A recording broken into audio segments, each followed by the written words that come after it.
Hello, this is my 12th edition since the arrival of COVID-19, where I've been talking to you about how New Zealand will move forward and progress through the various levels and the impact on our recovery here in New Zealand.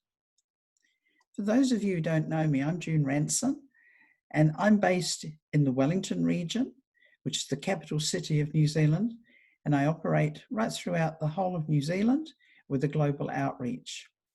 I'm a licensed immigration advisor appointed by the New Zealand government, specialising in all types of New Zealand immigration apart from refugee law. So why should you stop and listen to me? Well, look, I'm unique.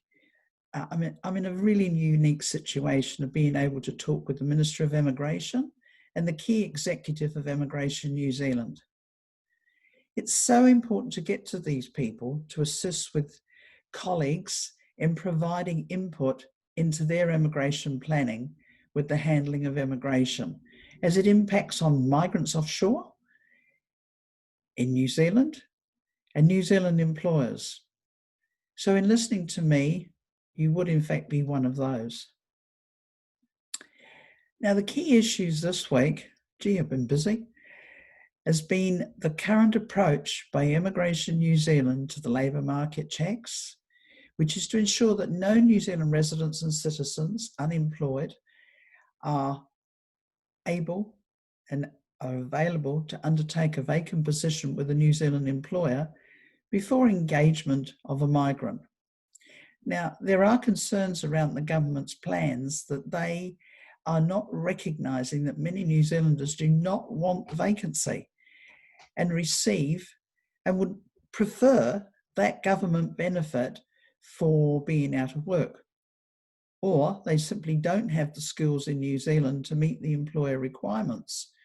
Now, whilst the government has got a great scheme in place whereby they are going to be retraining, look, New Zealand employers aren't prepared to wait for months to get the people they need to be working, as their business suddenly got to go on hold. Now, the arguments put up by government also that the reason New Zealand residents and citizens don't want the job that's being offered is due to the pay rates being so low.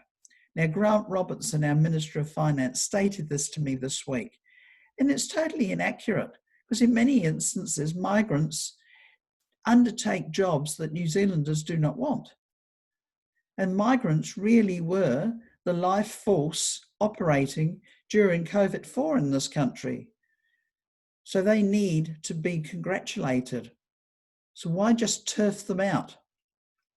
Now, our borders remain closed and only returning New Zealand residents and citizens and those who are partners of residents or citizens, essential workers and other critical workers.